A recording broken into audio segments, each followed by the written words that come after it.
Welcome to the Spiritually Hungry Podcast, episode 15, and we are going to speak about parenting. It is a very fulfilling job, sometimes thankless, depending on the mood of your child. And the child. Which child? We love you, kids. So I'm excited to talk about this. Just last night, Abigail was brushing her teeth and Miriam was right outside. And she says, Abba, can you please tell me which of your two daughters you like the most? And Abigail's only 7, but Miriam faked as if she walked out of the room. She stood behind the wall. She wanted to hear. Did you actually think she left the room? I thought for a second I did. Did you anyway. not know Miriam? Anyway, there was Did you no way. answer the question? Yes, I said I love all of my daughters equally. But different. Different. So I want to start with this cute thing I came across. It's how being a parent is like being a rock star. You've never heard this before? Yeah, I know. That's everybody can see your brow there. Never heard of that. Okay, you ready? I've never been a rock star, so I'm not sure. But haven't you wanted to be a rock star? Never. Never, ever, ever. I might have. I wanted to be like a drummer for a minute. But yeah, that didn't happen. Okay. So here it goes. Endless hours on the road with too many people in the vehicle. Your job is to entertain a room full of loud, breathing maniacs. If you do your job well, people ask, when will you produce more? You ask yourself daily, am I tripping or did I really just see that? Your name is always shouted, never spoken. Someone is always pulling at your clothes. Groupies follow you to the bathroom. Not so much you, I think more me. There's a different person in your bed every night, sometimes even 2. At the end of your workday, you're sweaty and your hair is a mess. Mine especially. Screaming is just part of the job. Don't you think? Very, very, very. Not all at the same time. I could relate to all of that. So being a mom of 4, I think I have this parenting thing down, except when I don't. Just when I think I have, I'm a good parent, I have the right angle, I really kind of I understand my child, they change. And then the learning curve starts all over again. You take into consideration, as they say in the movie In and Out, the Pixar film, puberty sets in. Remember that scene? They're like, puberty, and then they're like, what's that? They're like, oh, it's probably not important. So when you factor all those things in, parenting really is a job that requires you to embrace my favorite thing, which is change. And I think that the parents that tend to struggle are the ones who, which we'll obviously unpack, but who try to control their children or feel they know best. And it can come from love, by the way, but it really to create a relationship that's ever evolving for positive with your child, I think change absolutely has to be understood, that's a major part of it. Absolutely. And it's interesting, as you were talking, I was going to share something else to begin with, but that idea, as I was thinking of preparing for the podcast and thinking about parenting, that, I often say spirituality is not something that everybody is necessarily excited about or even find important in their lives. When we had the episode on the relationships, I said, I don't think that most people can have a growing, thriving, exciting, inspiring relationship unless there's a spiritual component to it, really a spiritual foundation. And I think, when it comes to business, there are many, many very successful business people who have no relationship to spirituality. We can talk about that on a different episode.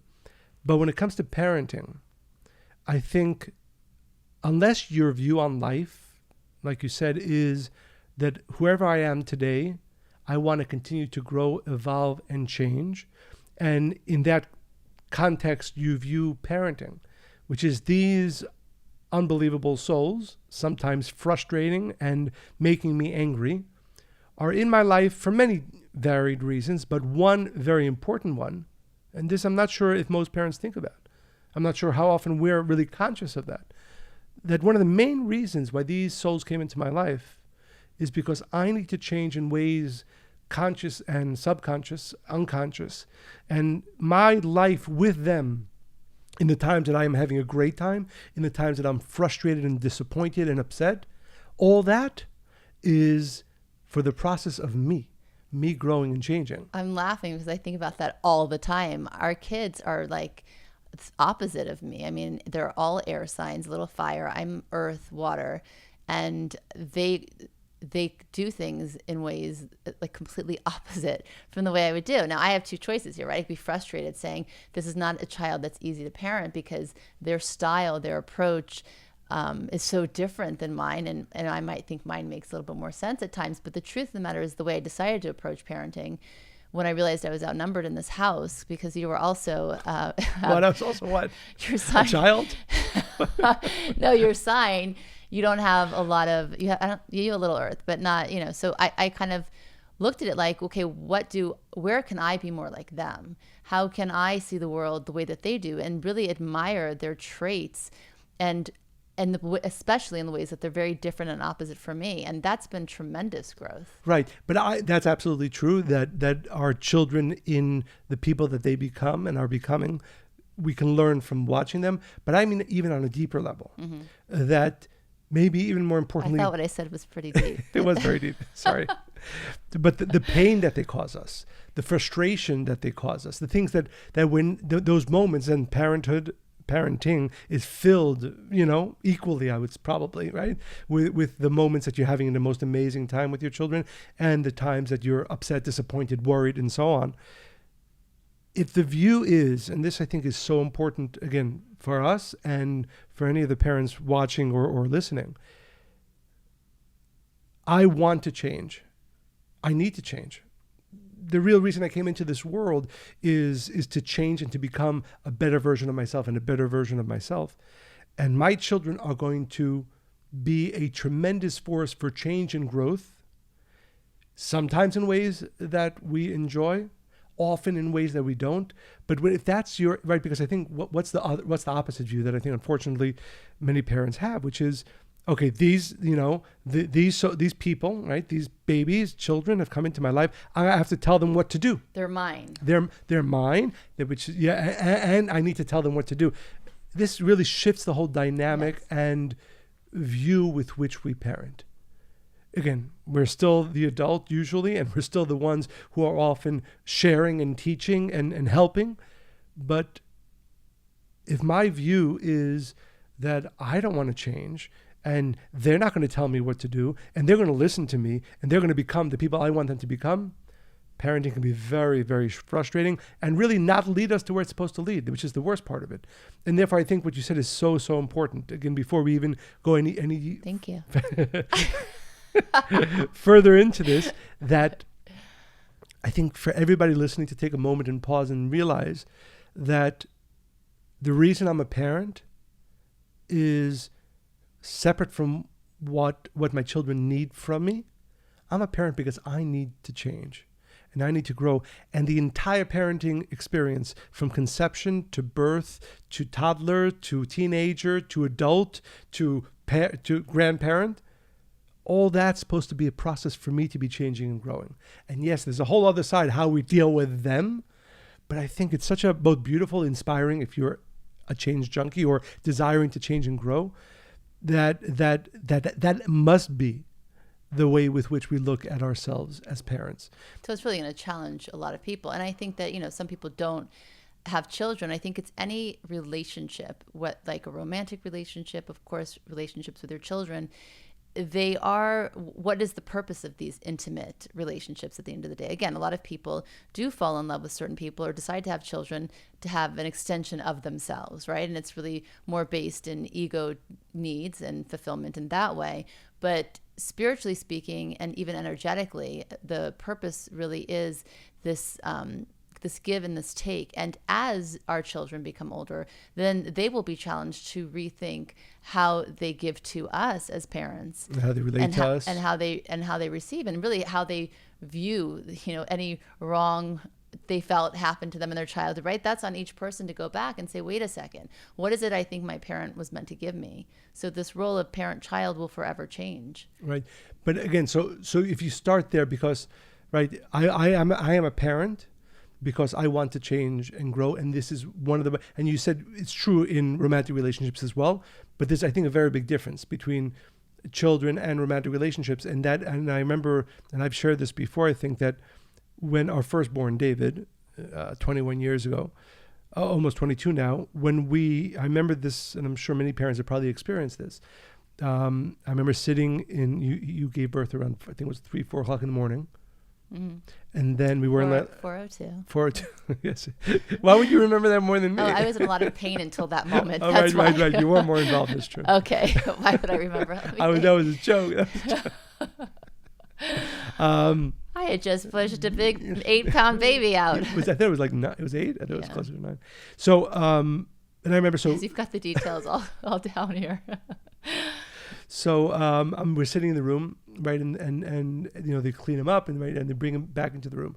And I remember you had gone to sleep because I guess you were kind of busy the night. Yeah. I was still up, and I'm looking at him. He's in those plastic, bassinets that they put in hospital rooms, and I realize for the first time in my life that this soul, this human being, is 100% dependent on us. If we don't feed him, he doesn't eat. If we don't clothe him, he doesn't have clothes. If we don't give him a place to sleep, he doesn't have a place to sleep. There's no other relationship. By the way, I was terrified. I remember begging you at the beginning, don't leave me alone. Really? Yes, I didn't have, I mean, I don't know, you were more natural in that way. She was so small. So you're saying it was different than romantic relationships. Right, because hopefully most parents realize this human being is 100% my responsibility, which necessitates a shift, right? When you're in a relationship with, a romantic relationship, you can take a day off. You can take an hour off. I'm actually going to challenge you, though. For a relationship to thrive, just like a child needs to thrive, you need to feel like the success of the relationship or the child depends on your ability to nurture it. Right. And I understand that with children, of course, it's more extreme. If I don't feed you, you're still going to eat tonight, even though I love you and I care for you. Might complain about it, but yeah. Right, but it's clearly. Yeah, but it doesn't mean you'll have a good relationship. My point is, right?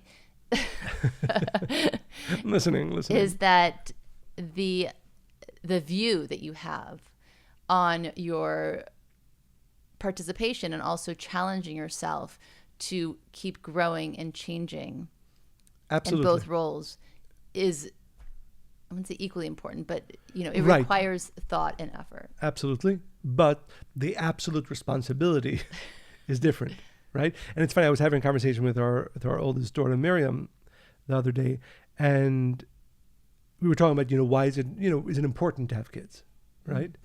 Mm-hmm. And again, obviously there's many people who try and aren't blessed to have children. So it doesn't mean that every person came into this world to have kids.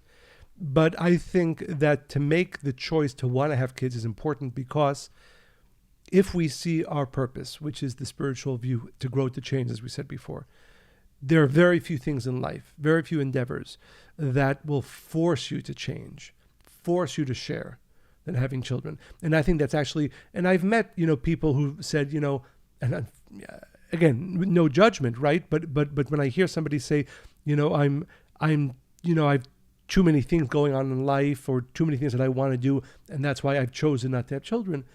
I think to a certain degree, and again, every case is different, every person is different, you wind up being a more selfish person without children if you have the chance to have children. And again, people can adopt, you can foster children. I think having children, especially if you view it in the right way, you will be a much both more spiritual person, a better person, and certainly a more giving person if you have children. So when I was talking to Miriam, I said, again, there's probably many reasons to have children, to want to have children. To me, one of them is that you're never going to be the best version of yourself unless you put yourself in a position where you have to care for your children in such a way and in such a demanding way. Again, until they're, 7, 8, 9, 10, whatever that age is, the demands are complete. They really cannot take care of themselves. So again, I think that that's so important, right? That idea that we have to view parenting first and foremost as a way for us to transform and change. And when you view it in that way, I think often even the more challenging times, the times that your kids are upsetting you, disappointing you, you say, look, I might not even understand how this is making me a better person, but I know that this entire process is for that purpose, and therefore I embrace it. Yeah, and it will change the way you navigate parenting for sure. For sure. Should we get to the first question? Sure. Parents think they know what's best for their children.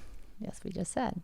Because no one loves their children or knows them more than they do. Sometimes this belief turns into a desire to control. My question is, how do you advocate for your child's best interest while staying open-minded that sometimes you might not always know best? How do you trust your parental intuition about your child's needs while honoring their desires and not allowing yourself to get hurt in the process when they don't accept what you offer? And I really love this question because I think it hits on so many notes of parenting. I think for the most part, parents really have the desire to, of course, raise their child to be happy and healthy and successful, have a quality life, right? But I think sometimes a lot of things get lost because we often project onto our children some of our own issues or things we didn't deal with in childhood or things we wish had happened that didn't happen, or maybe we're just not simply happy exactly with where our life is now, and we really want to make sure our children have a better opportunity or life, which we can go into all the ways that that is a problem. I think the other thing is that often, because again, the child is so dependent on us, right? And then when they get older, especially when they're starting to hit puberty, they start to need to have independence while also have attachment. And that transition is very difficult. Mostly for the parent, right? Because your child might roll their eyes at you or say they don't like your sweater or make fun of something you said. Even if they respect you, there's that dynamic, but at the same time, they're calling you to put cheese on their baked potato and melt it for them, right? It's like this push-pull thing that happens. And that part can be hurtful unless you remember that they're just trying to be individuals and really learn who they're supposed to be. The issue I think happens is that often we don't really listen to our children. I think that we hear their complaints. We hear that, their shoes are too small or they're thirsty. Can you get me whatever the basic needs are? Because again, that's how it starts from the beginning. But we stop listening, or we don't even start listening to what they really desire. It doesn't mean you have to give them everything they want, but at least to hear what they want, what they Understand really, them. Yes, because imagine, I know that I had that in my home where you express yourself and what you think, or even what not sure you even believe. You just want to be able to speak to the person, the place that you've come from. That might be scary for a parent if they hear something that frightens them, right? Or again, makes them feel bad about themselves. Now, this is just ego that comes in because that's a big part of the problem with parenting. You can really get involved with that part. But I think that a big part is to be able to really listen with the intention to hear what they have to say. Yeah, and it's interesting. One of these, I think I have to thank you for really opening me up to this. You're welcome. I think it started, let me just, I think it started actually in our relationship that, really listening to somebody, right? Because there's often when any person speaks, especially if it's to an intimate relation, there's many levels to what we're saying, right? A person might be saying, I'm really exhausted, and really what they're saying is, I really need you to give me a hug, or I need you to support me. Yes, honey, I trained you well. That's what everybody's going to think now. But right, and I think, again, not to come down on men, often men, I think, will miss those deeper layers of a conversation or of an expression when one person is expressing themselves. And even with our kids, I know that we've had these conversations where the kids might be either talking about something or complaining about something or even complaining about us. And the obvious reaction or even thought is, oh, they're complaining about me, when in reality is often much deeper layers to that. Right. After all I've done for you, after all I do for you. How dare you complain about me? Right. You're ungrateful. Right. All of these things, again, which comes from hurt and ego. But I think it's so important that point that you said that we don't, and again, I think, we're relatively evolved people, we're relatively spiritual people. I catch myself very often not listening. And what do I mean not listening? Not that I didn't hear what they said, but I didn't try to listen more deeply. And I'll give an example. Especially, by the way, if we feel our values are being challenged, because that's a whole nother layer. Right now, then we start to worry about their future. So it becomes this whole thing where if we just pause, we remove the fear, we don't make it about us, which again, it is challenging, and just really listen to the wants and the desires of the soul of your child. And again, not that it means that you'll always fulfill them because they're indulge them, but or indulge hear them. them. But to hear them. So I'll give an example, and it's this kind of silly example. I think it really, for me, it was another moment. And I think one of the ways to know that you're parenting in the best way for is when you're learning, right? And I think it's an important question, actually. I would pause right now, everybody listening, and ask, what was the last time and last thing that you learned from your children? And by the way, please send in. I'd love to read if you have any stories that you want to share with us. But I think, and we're not talking about like the silly thing of like how to like throw a nut in your mouth and right. catch it, right? Okay, like real, like you right. know. So I'll give an example.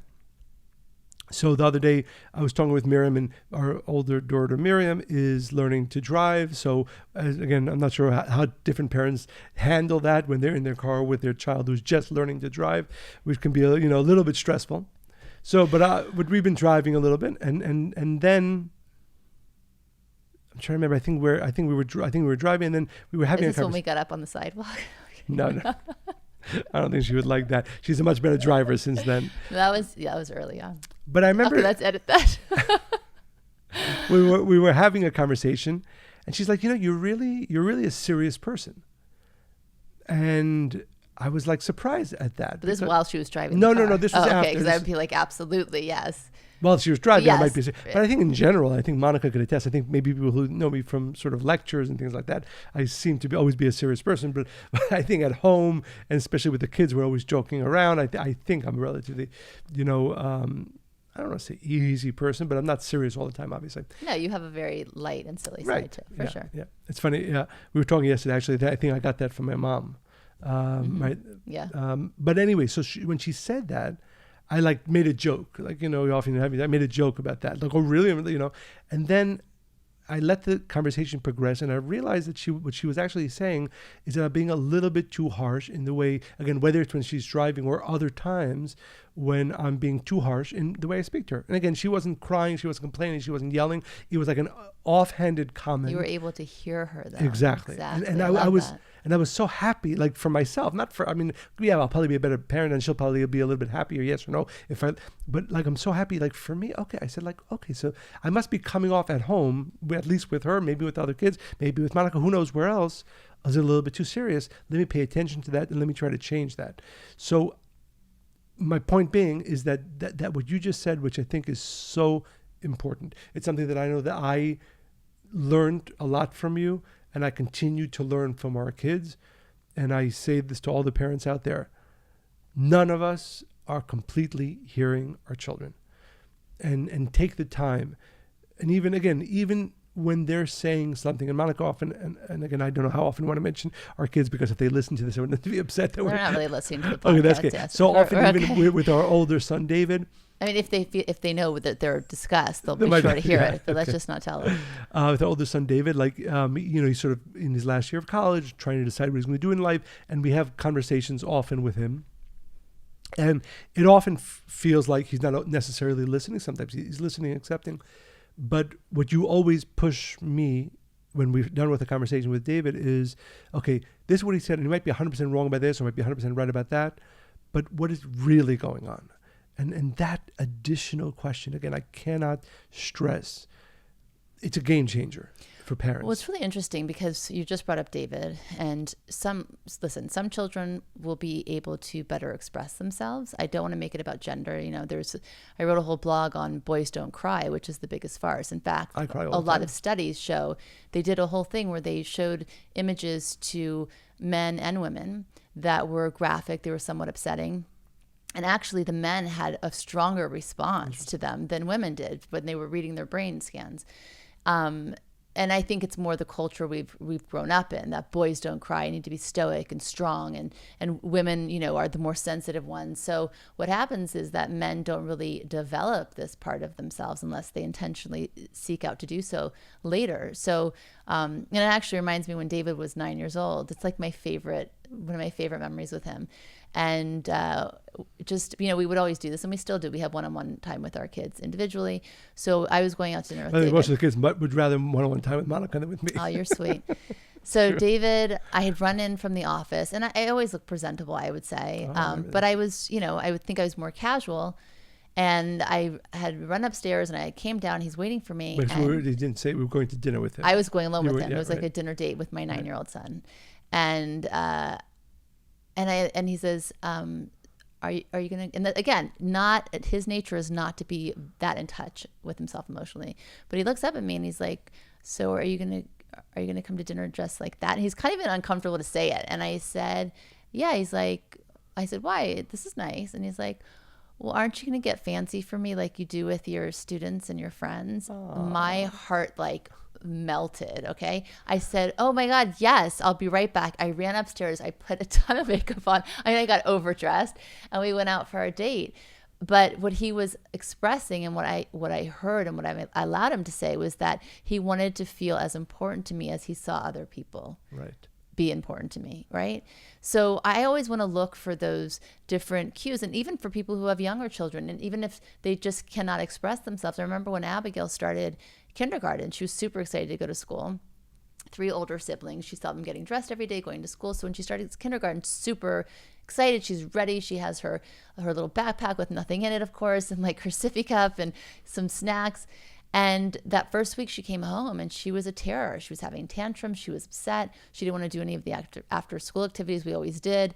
And of course she couldn't express to me that she was exhausted. It was like a different schedule for her. Now I could have been like, oh my God, this is the worst kindergarten, or she's not ready, or whatever. And instead I just realized that she is just tired and she's just experiencing that. And all she needed me to do was to say, okay, because there were no naps now, by the way, right? Just to be like, okay, this is what you need. So I think that as parents, and I really wish that my parents had, and again, they were amazing, but I remember feeling so unheard so much of my childhood that I think that's why I'm always like, what are you feeling? Because I remember feeling just left with my emotions and thoughts and nowhere to place them. Yeah, again, no safe place. Yeah, I really want to underscore this idea.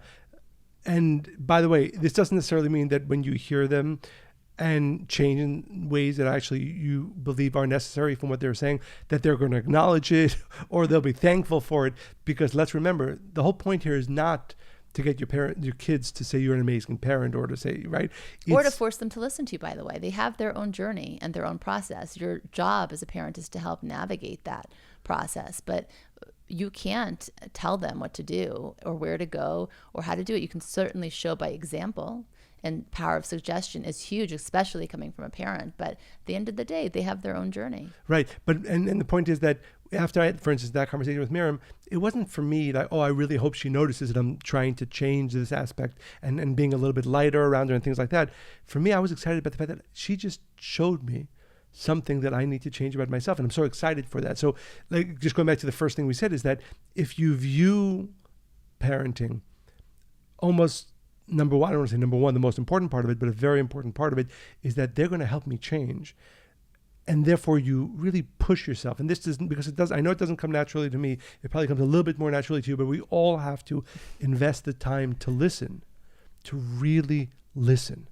And you're going to get wisdom from there. You're going to get things you need to change. And again, doesn't mean that once you really hear them, that what you share with them, they're not going to say, oh, wow, that's amazing that you heard me. Right? But that's not the point. If I want to be a better parent, I better be taking the time. And by the way, this is true, of course, in relationships. But if I want to be the best parent or the better parent that I can be all the time, ask yourself, what was the last time when you had a conversation with your child or they said something and you were like, oh, I really know what they're talking about. They're not just complaining about their friend in school. They were saying that they needed this from me or that from me. Very, very important point. Also, remember that some people were raised in an era where they understood that children should be seen and not heard. So I think that you have to really challenge yourself, each person, and say, what are my beliefs about parenting? How was I raised? How did I feel being raised like that? To really choose to be the kind of parent that you want to be and that your child needs you to be. I think another thing that happens, and I urge parents in this way to hold their tongues. I think very often we finish our children's sentences. We fill in the blanks and we don't really let them complete their thought or their sentence or what they're feeling, again, for fear of hearing something that makes us uncomfortable or challenges our values. And also when they're younger, they're speaking slowly. Do you want this? Is this what you need? We're so used to that, where if we don't pause and reassess what the child needs at different stages and ages, we might still go on with that pattern. Yeah. And I think, again, going back to the question, I think one of the really important thoughts around parenting is the fact that our children are not ours. Mm-hmm. right? I think, like you said before, often whether it's a conscious ego or a subconscious ego, we think that these human beings are ours to mold into what we think is best. And it leads me to, one of our favorite, you really introduced me to him, one of our favorite writers, and he was a pediatrician and an analyst, but Donald Winnicott, who wrote many books on parenting. I strongly recommend. One of my favorite ones is "We All Begin at Home." It's a collection of his some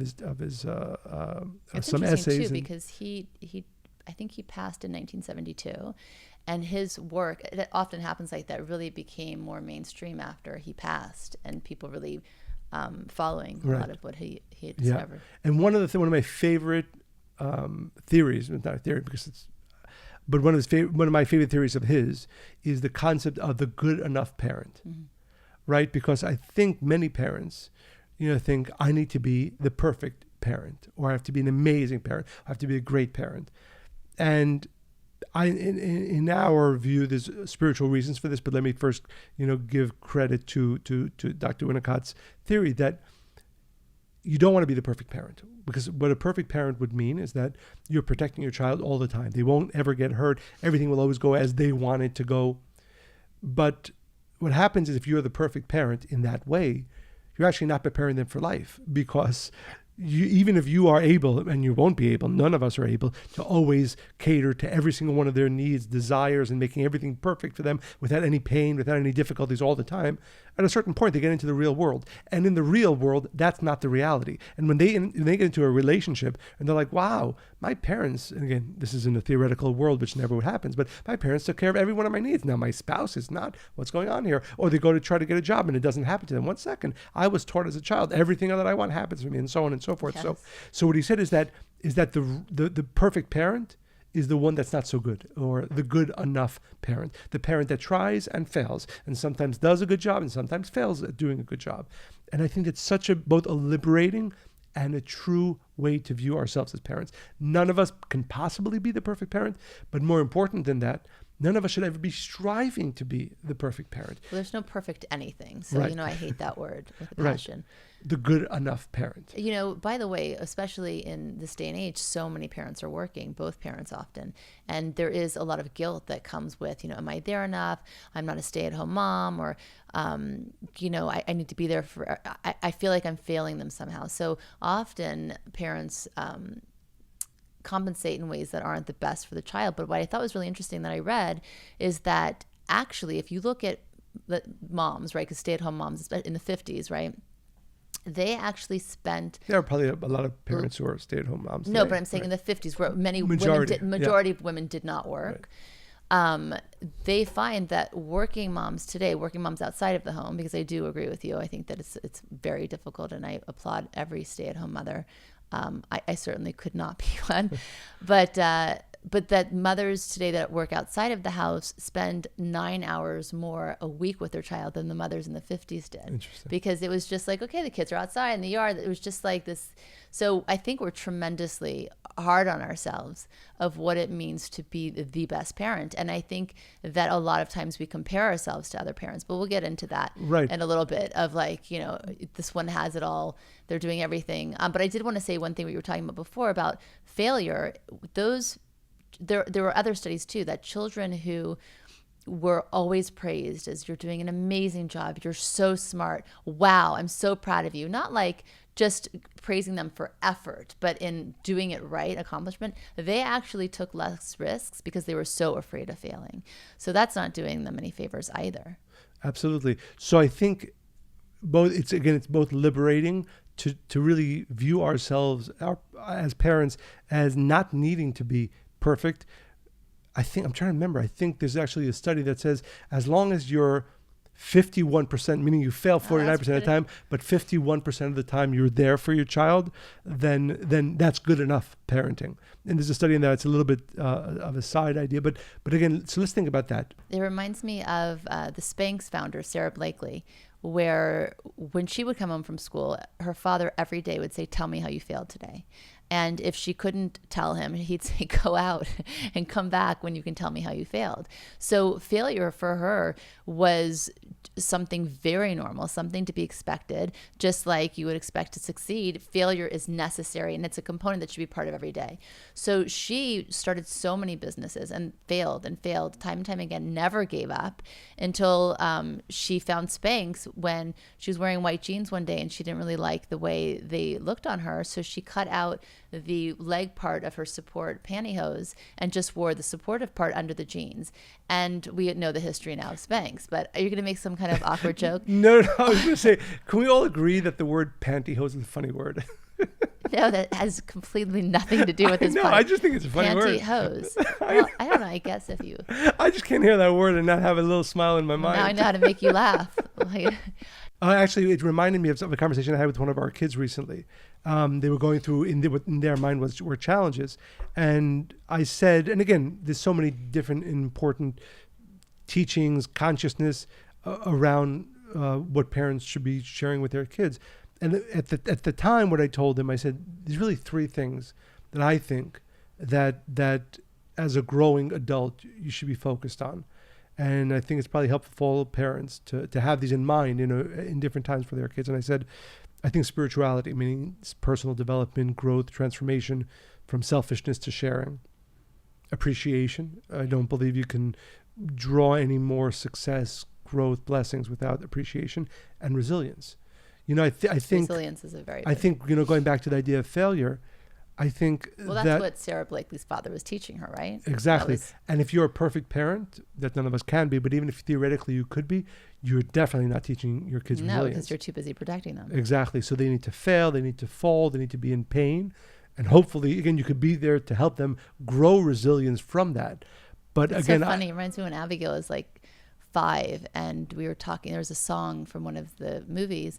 And she sings about blood, sweat, and tears. It was that ballet one. Leap. And so Abigail, maybe she was even 4, she's like, well, what are blood, sweat, and tears? And I said, well, when you try so hard and you work so hard to succeed at something, that you might fall and bleed, and that you're sweating, and you might even cry because you're frustrated. And then she says to me, well, what happens if it all happens at the same time? I don't know what to do.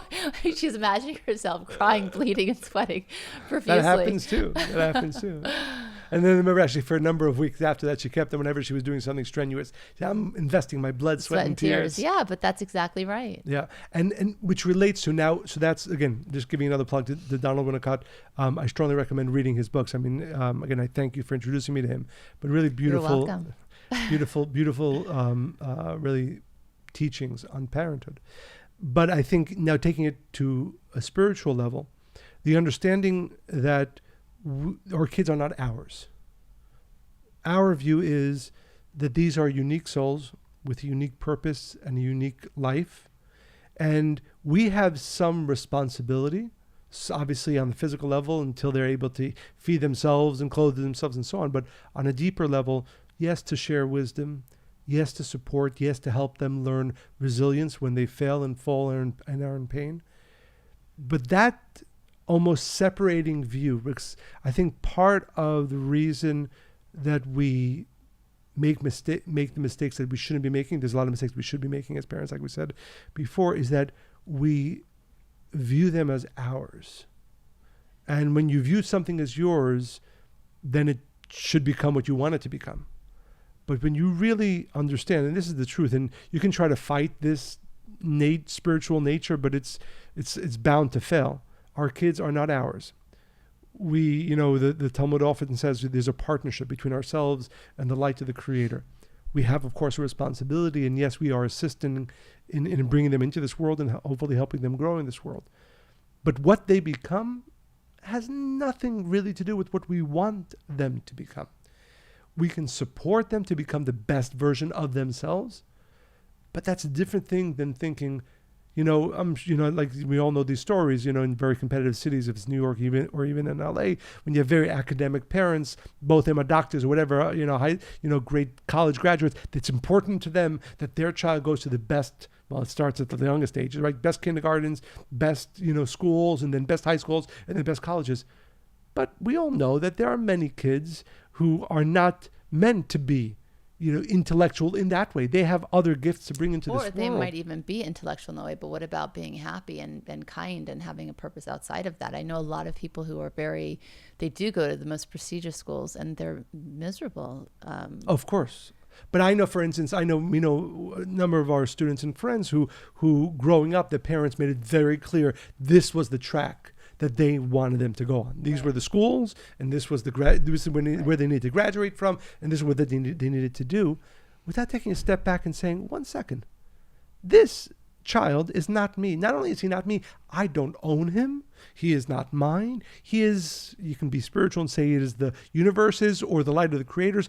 I have a role in their life. But you need to look and see what it is that they really want to offer and would be better suited to do. Absolutely. Versus what your agenda would like be. Each one, like we often speak about this. And by the way, this is as an aside, people who don't believe in souls or in astrology or, I have a question I always ask is, how is it? We have, thank God for children, each one of them completely different than the other. Completely. We are the same parents. They were born in the same house. They grew up in the same house. There's again, I'm not sure that there is other than a spiritual. What's the nature versus nurture? Right, but then they were all nurtured in the relatively same way, and you see how different they are. Okay, but we're not going to get into that conversation. But going back to what you said before, listening to your kids doesn't just mean when they're talking, but who they are, and this means as a parent you have to be much more nimble and open than we'd like to be.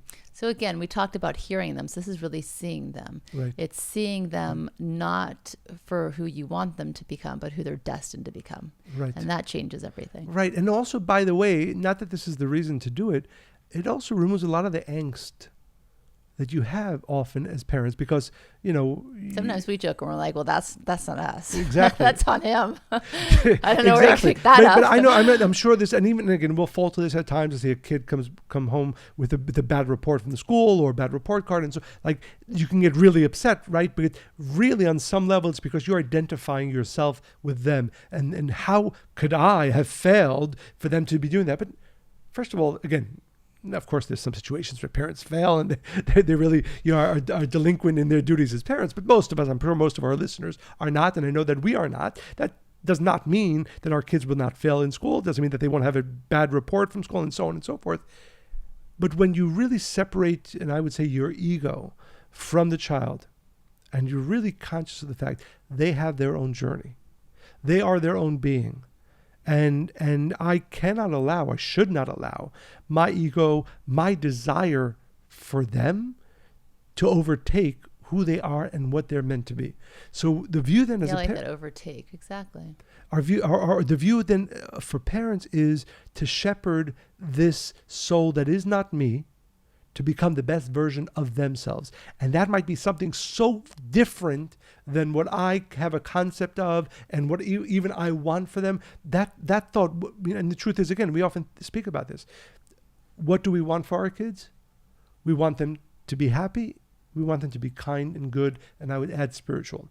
But everything else, where they study, how they study, what they do with their lives, what their vocation is, and so on and so forth, that is, again, we can support, and maybe at certain times when they're not mature enough to really even know themselves, we can help them see themselves.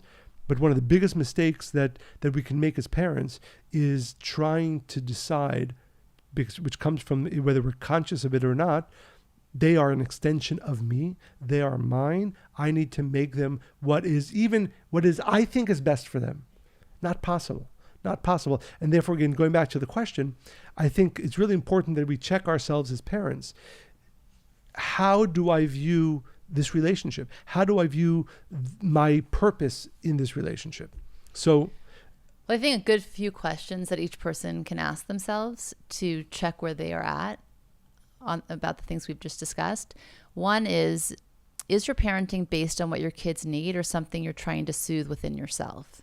Hard question, but an important one. Another thing to ask yourself as parents, are you 100% aware of why you either praise or criticize your child, even if they don't deserve it, right? And the last one is, are you trying to control them? Perhaps you're trying to save your child from failure, or you're afraid they're going to make a bad decision. So, and then remember, of course, that failure is part of our greatest success. And again, they learn Potentially. resilience. Right. That's what's funny. I think I've shared this, but at times, I don't want to sound callous, but I am actually often happy when our children experience some sort of pain or some sort of disappointment, because that's life, and that's how you grow, and that's how you learn resilience, which is one of the most important things that you will have to be successful still the rest of painful, it. but yes. At times, right? There are times that it is pain, right? So both things can happen. Either it's a relatively small pain. I have to say, I don't want to say I enjoy it, but I'm happy that they're going through that experience. If it's a greater pain, of course, you have both thoughts, which is on the one hand, they need to be going through this. Especially, Second, if the child has regret for something, and then, but again, it's their process Right. at the end of the day. We Right. do have another question. Should I get to that one? Oh boy, I don't know if we have time on this Oh one. boy. Well, I think we should do another all right, we'll have to do a podcast on because parenting. there's so much. Okay, there's so much. So I'm going to ask you a question. now. Yes. If you remember from a few podcasts ago, I came up with the idea, which I thought was a very good idea, that Monica and I would ask each other one question on the topic that we are not prepared for. So Monica has one, and I think I have one too. What was your least favorite moment of parenting to date? It's funny. My question is similar to that. Yeah, but sure okay. it is. You can be I knew you can That's why I wanted to go first. So the words again, your least favorite? Yes, that would be correct. So, Let's see how honest you're going to be. oh, there's so many. No. There's so many. But I would say, and again, I don't know if I might have shared this on in the fear No, you've episode. never shared this one. This one. So David was around 3 or 4 years old, and we were in Toronto, and we went to, I think there's a Six Flags outside of Toronto, and there was this big, like, climbing apparatus with like different stairs and slides. It was 4 stories, really big. And I went with him. So I'm following David up and down. We're going on around. And then there was this bridge. Do you remember this story? Well, how could I forget? I almost peed in my pants. I was laughing so hard. There was this bridge from, now this is like on the 4th floor, right? So you're really high up in there, and there's a bridge. And so David enters, and there were hundreds of kids there. I mean, But might I just state, so everybody gets the full picture, because you are like this in public places, like very busy amusement park, you were on him like a hawk. Like he was literally 1 foot in front of you. But again, because there were so many children and other people climbing, you lost sight of him for. well, worse than that. So he goes into this bridge thing, which is relatively narrow. And I'm thinking, I'll just walk around to the other side and meet him as he comes out. I go to the other side. I realize there's no way from the 4th floor to go to the other side on the 4th floor. You actually have to go down to the 3rd or the 2nd floor to come around and come all the way back up. And I do that. I And can hear the excitement in your voice even today. Oh, it's terrible. So I can't find a way to the other side. So I run back up. So now it's been, I don't know, 30 seconds, a minute since I last saw him. And since then, at least 30, 40 kids and a few adults have gone through that. Now, my husband is very, very spiritual. Really, honestly, he really is. He walks the Thank talk. you. But next thing you know, now I'm all the way down on the bottom. I see like bodies, bodies being pushed and shoved aside, like bowling pins, like boom, boom, side to side, side to side. And I see you like running through like the Roadrunner trying to get to David. That's why I was laughing so hard, because I was like, oh my God, I've never seen him move like that. What is he doing? Or behave that way. But you were terrified. I was very, I mean, there was literally hundreds of kids. And then, so I make it to the other side. And then You were like literally like a bowling ball. Like these pins were, yeah. I'm happy okay. you were entertained. I was in pain.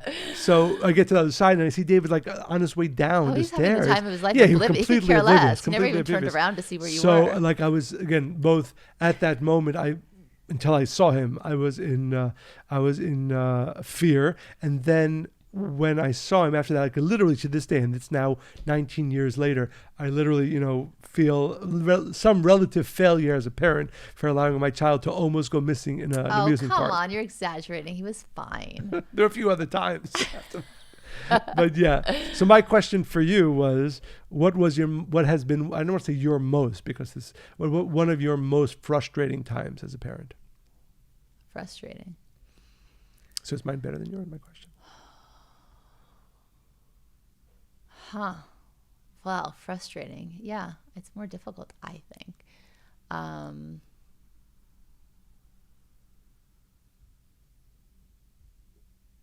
it's interesting because your story, right? I think that now that we have so much distance between that age, right?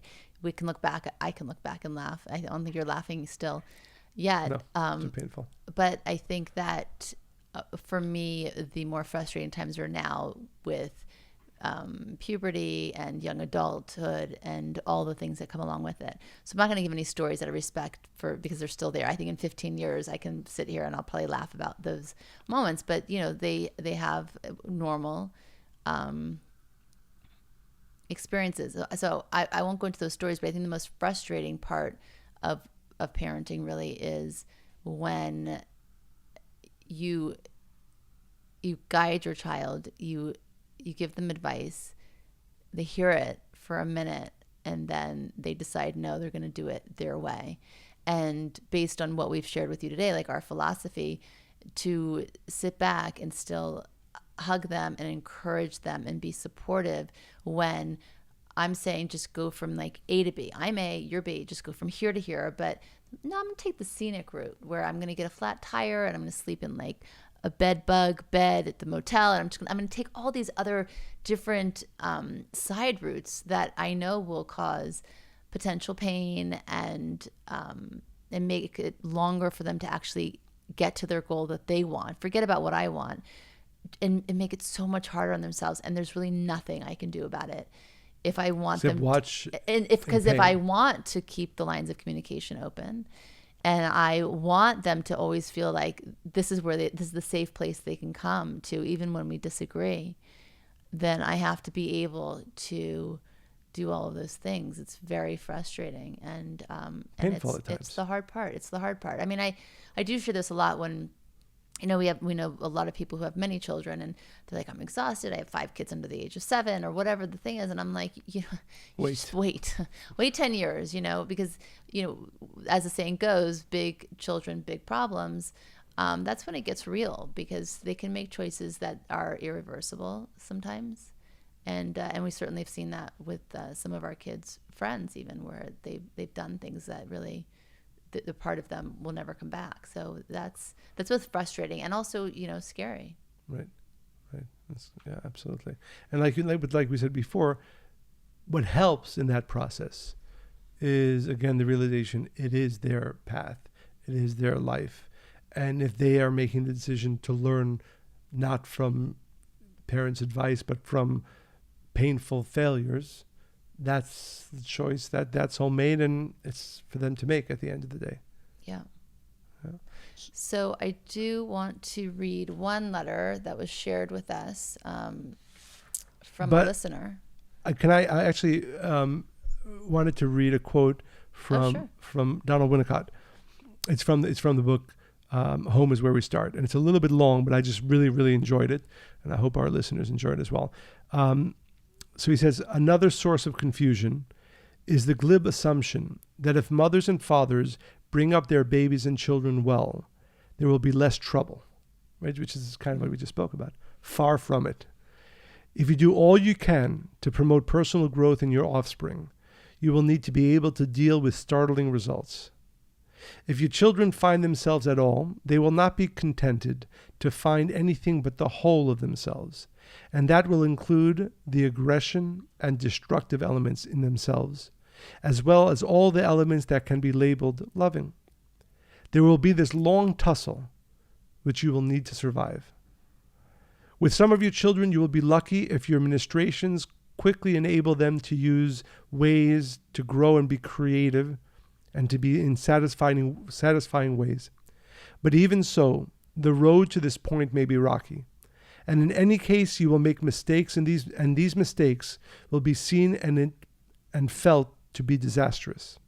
And your children will try to make you feel responsible for setbacks, even when you are not, in fact, responsible. Your children simply will say, I never asked to be born.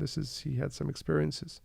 Your rewards come in the richness that may gradually appear in the personal potential of this or that boy or girl.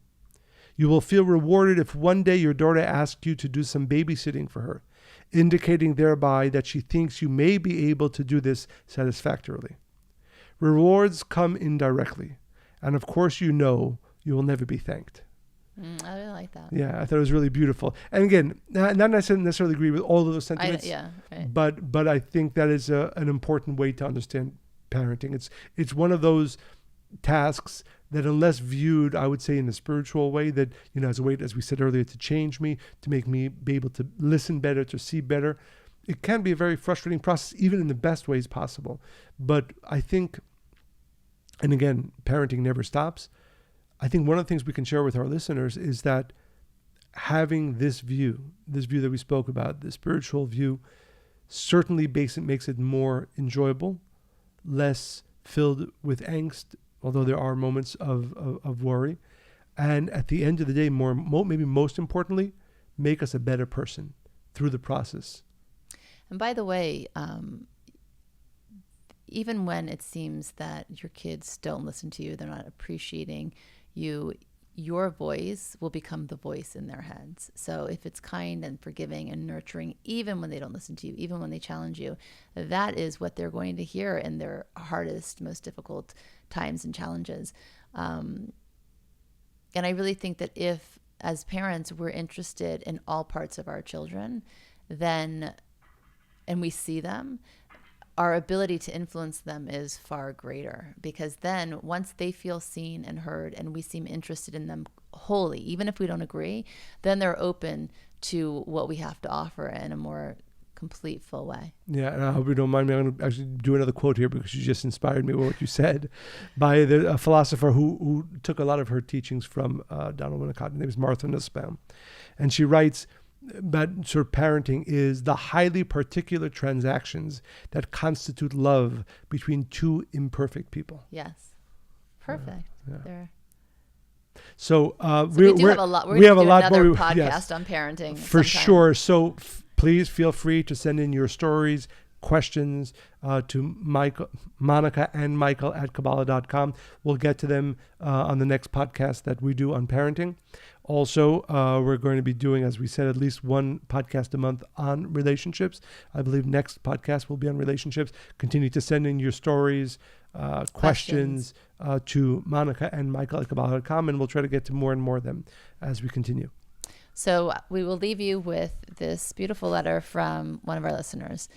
Good evening. I couldn't listen to another podcast and not express how much Spiritually Hungry podcast episode 13 and 14 has blessed my soul. I have taken Kabbalah 1 and 2 online and recently became a One House member. I became pregnant last year and pondered what a precious gift this would be to me and my husband.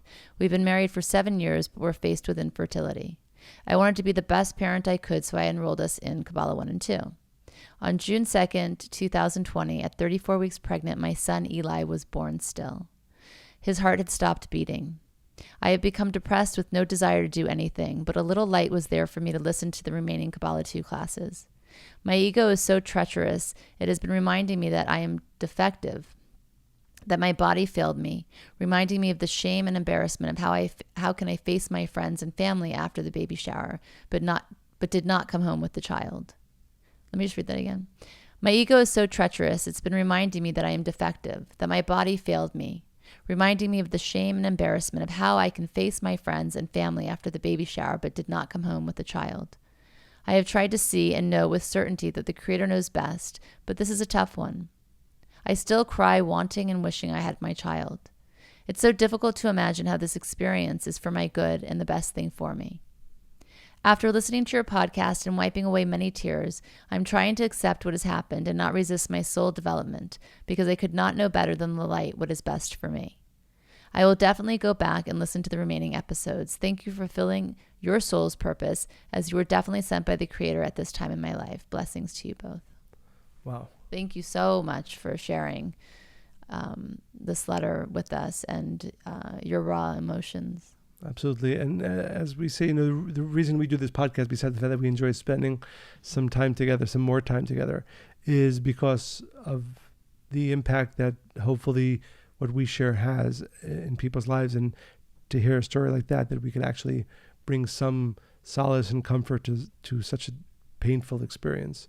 So it's our hope that in everything that we share, the deeper parts and the funnier parts, that our listeners find inspiration, solace when they need it, and hopefully some wisdom that helps them become a better person. And we'll be sharing more and more of these stories as we continue recording the podcast. But first of all, thank you so much for sharing that, being so, as Monica said, raw and open and honest. And to the rest of our listeners, thank you so much for listening.